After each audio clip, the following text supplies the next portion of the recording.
आज मैं आपको सभी योजनाओं के बारे में बताऊंगा।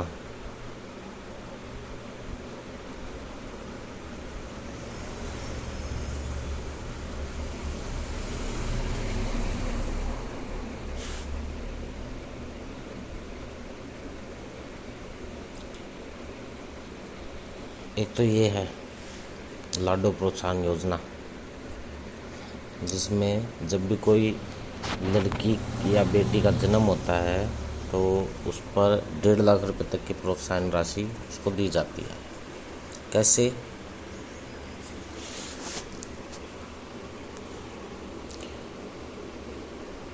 चिकित्सा संस्थानों में बालिका के जन्म पर जब हॉस्पिटल में इनका जन्म होता है तो 2500 रुपये की राशि जन्म पर मिलती है।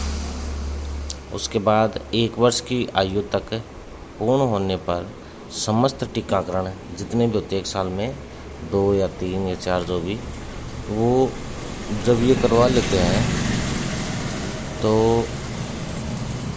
2500 रुपये की राशि फिर मिलती है। उसके बाद है राजस्थान विश्वविद्यालय। राजस्थान के मान्यता प्राप्त निजी विद्यालयों में बालिका के प्रथम कक्षा में प्रवेश लेने हेतु, यानी कि प्राइवेट स्कूल में, और पहली क्लास में जब इसका प्रवेश होता है तो इसको 4000 की राशि और मिलती है इसके नाम से, इसकी मम्मी के अकाउंट में आती है। और उसके बाद है राजकीय विद्यालय। राज्य सरकार से मान्यता प्राप्त निजी विद्यालय में कक्षा 6 में प्रवेश लेने पर जब 5 साल की हो जाती है तो 5000 और मिलती है इसको। कक्षा 6 में प्रवेश जब होता है तो 5000 और मिलते हैं। उसके बाद है राजकीय विद्यालय। राजस्थान सरकार से मान्यता प्राप्त कक्षा बालिका के 10वीं क्लास में प्रवेश लेने पर जब 10वीं में प्रवेश लिया जाता है तो 11000 और मिलता है। ये 11000 रुपये है। उसके बाद है 12वीं कक्षा में प्रवेश लेने पर जब ये 12वीं में हो जाती है तो 25000 और मिलता है। उसके बाद सरकार से मान्यता प्राप्त शिक्षण संस्थानों में परीक्षा उत्तीर्ण करने पर उसकी आयु पूर्ण करने पर जब उसकी 18 वर्ष पूरी हो जाती है तो उसको 1 लाख रुपए और मिलते हैं। तो ये तो हो गया लाडो प्रोत्साहन योजना। इसके तहत बालिकाओं के लिए और भी बहुत सारी योजनाएं हैं जो पॉसिबल हो तो मैं आपको बता सकता हूँ अभी, जो मिलेंगी साला दर्पण पर।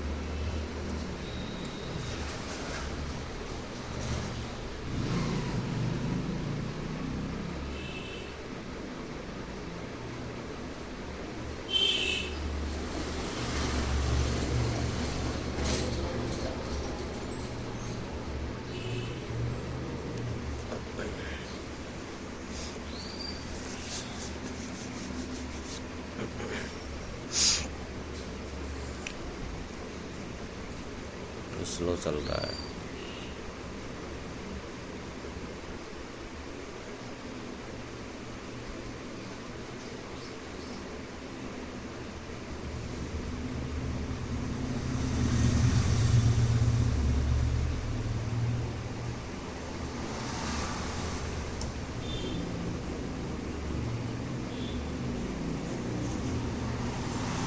ये देखो खुल गया।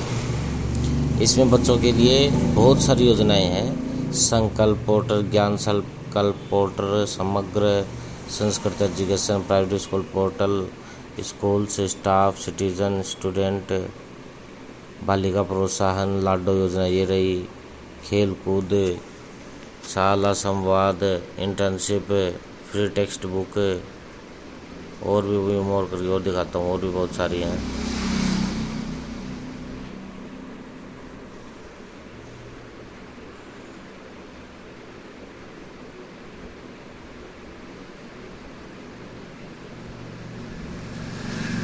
जब तक ये खुलता है तब तक मैं और बता देता हूँ आपको। ये देखो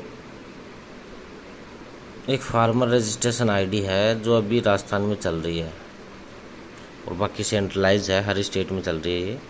तो इसमें ये है कि जिसको भी ज़मीन की 2000 किस्त मिलती है पीएम सम्मान निधि योजना के तहत, उसके लिए ये कंपलसरी है।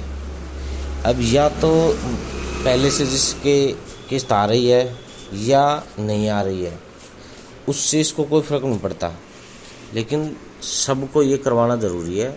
जो नहीं करवाएगा उसकी पेमेंट रुक जाएगी, नहीं आएगी। देखो ये योजना है इसकी, बालिका प्रोत्साहन और लाडो योजना ये रही।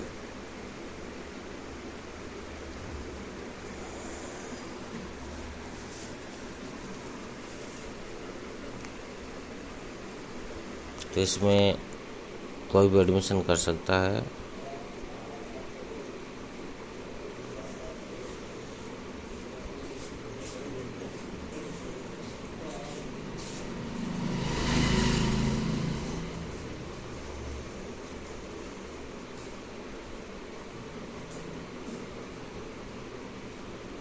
तो स्कूल की तरफ से भरा जाएगा।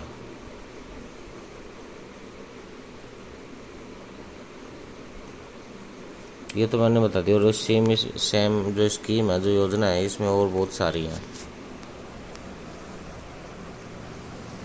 जी। इनके बारे में जानने के लिए आप आराम से इसमें YouTube के बारे में सर्च कर सकते हैं, या फिर मुझे भी बता सकते हैं, मैं भी देख के बता दूँगा आपको, जो इसके साथ एलिजिबल हो। और इसमें भी सेम चेक कर सकते हैं अपना, इसमें सारी डिटेल आएगी।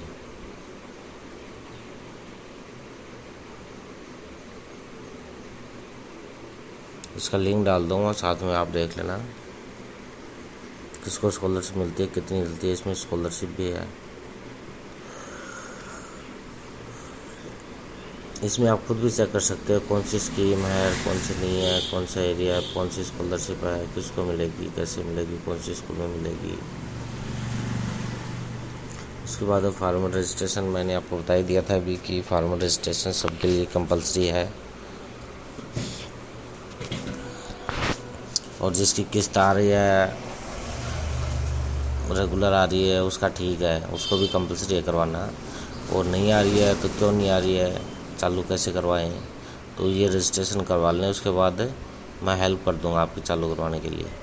आपकी जो भी प्रॉब्लम होगी इससे संबंधित वो मैं सॉल्व करवा दूंगा आपकी।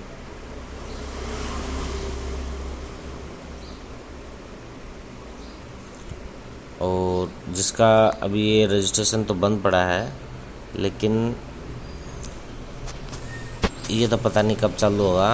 अगर आप इसके बारे में चेक करते रहना, पूछते रहना कि भाई चालू हुआ है नहीं हुआ। जैसे ही चालू होता है आप तुरंत अपना रजिस्ट्रेशन करवा लें। और तब तक आप अपने ग्राम सेवक या पटवारी से संपर्क कर लें कि भाई उनके पास हो रहा है क्या रजिस्ट्रेशन। अगर उनके पास हो रहा है तो आप उनसे भी करवा सकते हैं, ताकि आपका काम जल्दी हो जाए। उसके बाद में ये अपना लॉगिन पोर्टल PM किसान का,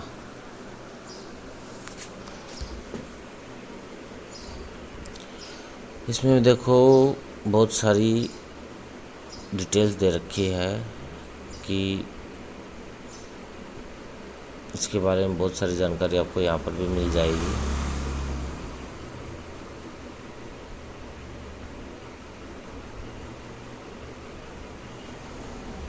अगर आपके समझ में नहीं आए तो आप मुझसे संपर्क लेना।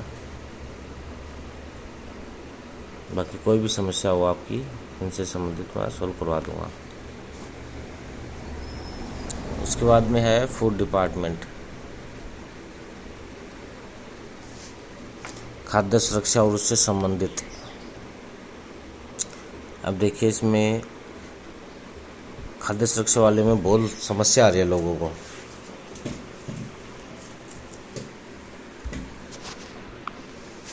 जिसमें ये है कि गेहूं राशन NFSA का लाभ कैसे उठाएं, किसी को पता नहीं है, किसी को लेना नहीं आता। कोई सोचता है कि किसके पास जाएं, कैसे करवाएं। तो उसका समाधान भी मैं बता दूंगा। इसके लिए आपके सबसे पहले आपके डॉक्यूमेंट सही होने चाहिए। ये ज़्यादातर ऐसा है कि जो अप्लाई करने जाता है ना, तो उसके डॉक्यूमेंट्स में कोई ना कोई कमी निकल जाती है, तो उससे उसका डिले हो जाता है। तो अपने डॉक्यूमेंट्स एक्यूरेट रेडी रखें ताकि बाद में आपको कोई दिक्कत नहीं आए बीच में। अगर 2019 और 22 के लगभग आपने NFSC में फॉर्म लगा दिया है तो उसका टॉपिकल नंबर प्राप्त कर लें और वो सर्च करवा लें या कर लें कि भाई वो कौन सी स्थिति में है फ़िलहाल। अगर उससे कुछ समाधान हो सकता है तो ठीक है, और बाकी हो जाएगा उससे भी, वो भी अभी चेक हो रहे हैं, उससे भी हो जाएगा। और दूसरी बात ये है कि नए फॉर्म भी अभी लग रहे हैं, लेकिन उसके लिए तो जितने मेंबर राशन कार्ड में हैं वो कंप्लीट होने चाहिए, सबका नाम होना चाहिए जो भी फैमिली में है, सबके आधार कार्ड लिंक होने चाहिए, सबकी नाम, डेट ऑफ बर्थ और फादर्स नेम एज सब सेम होना चाहिए, सबके नाम जनाधार में होने चाहिए और फिंगरप्रिंट आने चाहिए, और जनाधार, राशन कार्ड और आधार कार्ड तीनों में डिटेल मैच करनी चाहिए। तो ये इसके लिए कंपलसरी है। गैस सिलेंडर आपके पास है नहीं है तो LPG ID लगानी पड़ेगी, नहीं है तो वेटिंग में रख दो उसको।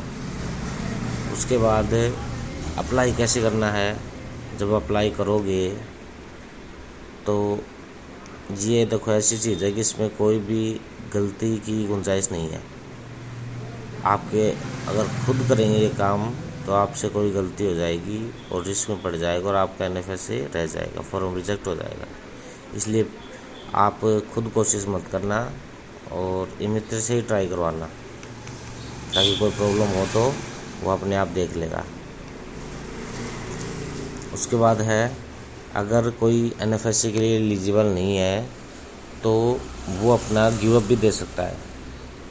जैसे कि भाई मैं किसी को नौकरी लग गई हो, या पहले लेता हो फिर नौकरी लग गई हो, या अच्छी खासी इनकम हो, 4 पहिया वाहन हो, या इनकम टैक्स भरता हो, या 1 लाख से ऊपर 2 लाख से ऊपर आय हो, जिसके नाम से बहुत सारी प्रॉपर्टी हो। अगर ये चीज़ है तो उसे अपनी सब्सिडी गिव अप करनी चाहिए। और जो खाद्य सुरक्षा की जो योजना है इसे भी गिव अप कर देना चाहिए, नहीं बाद में इसका दुगना वसूल करना पड़ेगा फुल रेंज के साथ। उसके बाद है EKYC सीडिंग। देखो अगर आपको समझ में नहीं आ रहा है तो आप इसमें अपने EKYC सीडिंग में अपना राशन कार्ड वगैरह लगा के आप चेक कर सकते हैं कि किसकी सीडिंग हो रही है किसकी नहीं हो रही है। जहाँ राशन कार्ड नंबर लगाएंगे या कैप्चा लगाएंगे, सबमिट कर देंगे तो इसमें दिखा देगा कि किसकी सीडिंग हो रही है किसकी नहीं हो रही है, राशन कार्ड में किसकी हो रही है, डीलर के पास किसकी हो रही है, और सिलेंडर की सब्सिडी दिखा रहा है नहीं आ रहा है।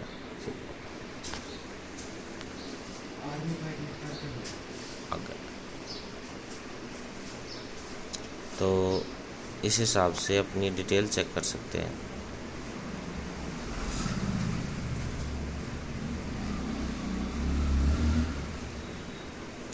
इसके बाद है राशन कार्ड। इसमें देखो ये है कि ये तो अपने राशन कार्ड के बारे में पूरा विवरण है।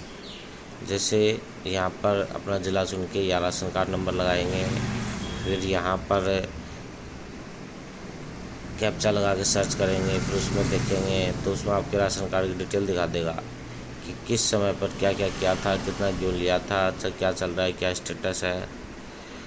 और दूसरा ऑप्शन है इसके अंदर जिलेवार विवरण, तो ये छोड़ दो आप, ये अपना एप्लीकेशन है। राशन कार्ड अभी कोई करेक्शन या कोई फॉर्म में अपडेशन चल रहा होगा तो वो इसमें दिखाएगा। ये अपनी उचित मूल्य की दुकान है। यहाँ पे अपनी NFSC की रिकॉर्ड देख सकते हैं, अगर आपको दिखाते तो देख सकते हो, अब तो कोई ज़रूरी भी नहीं है।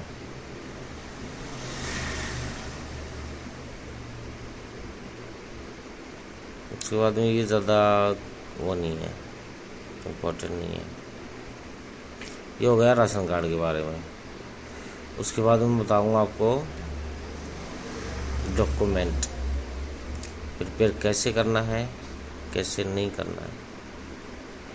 तो मैं पहले खोल लूँगा वर्ड, इसमें बता देता हूँ।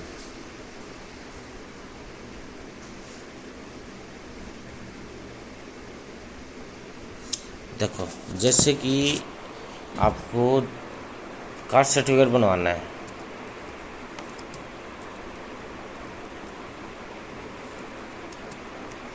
तो उसके लिए अब जाति कोई भी हो, अब इसमें एसटी और एससी इसके लिए अलग है और ओबीसी के लिए अलग है। इसमें थोड़ा चेंज आएगा, बाकी सब सेम रहेगा।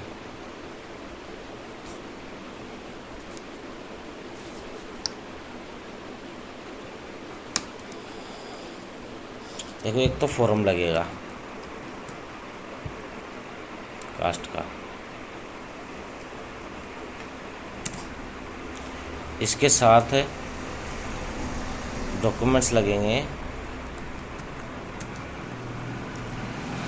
आधार कार्ड, जन आधार,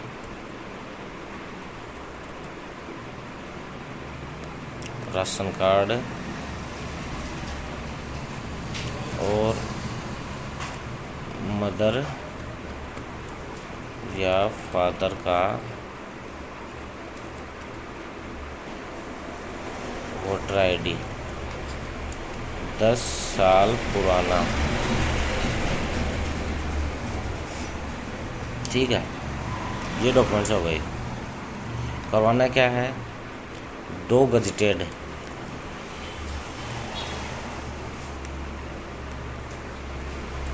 मतलब जो फर्स्ट ग्रेड के टीचर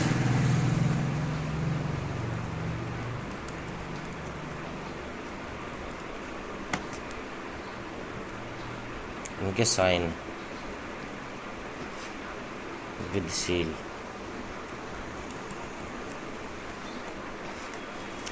एक है पटवारी रिपोर्ट।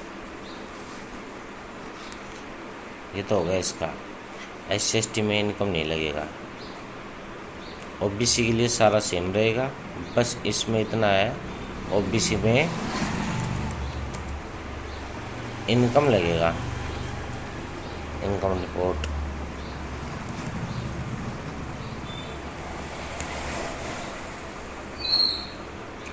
दूसरा है, ये तो कास्ट का था, अब बोनाफाइड का। इसमें सिर्फ 2 फर्स्ट ग्रेड के साइन मोहर के साथ है, बस इसमें इतना है।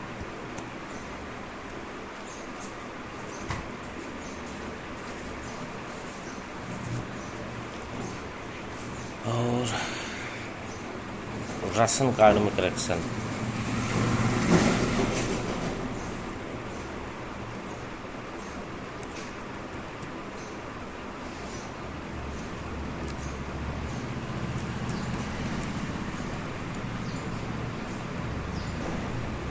राशन कार्ड में करेक्शन, इसके लिए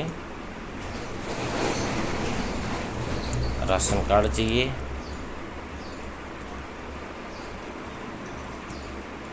आधार कार्ड, और जो करेक्शन करना है उसका प्रूफ,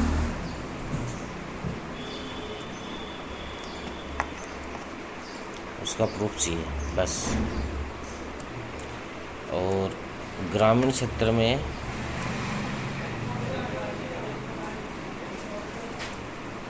ग्रामीण क्षेत्र में ग्राम सेवक वीडियो की रिपोर्ट या साइन। ये शहरी क्षेत्र में ज़रूरी नहीं है।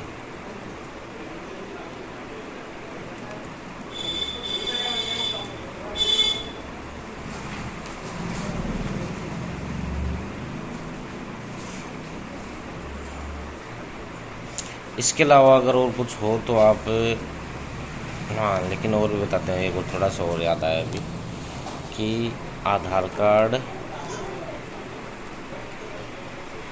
मार्कशीट, जनाधार, वोटर आईडी, इन सभी में डिटेल सेम होनी चाहिए।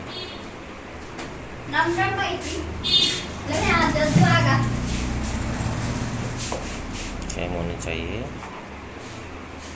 जैसे DOB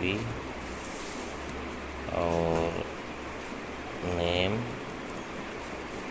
फादर नेम और एड्रेस। एड्रेस की कोई ज़रूरी नहीं है, ये कंपल्सरी है, ये ज़रूरी है। तो अपने रेडी अपने डॉक्यूमेंट्स हमेशा सही रखें और रेडी रखें, क्योंकि बाद में इसमें टाइम लगेगा और समय पर काम नहीं हो पाएगा। बाकी के लिए आप मुझे संपर्क कर सकते हैं।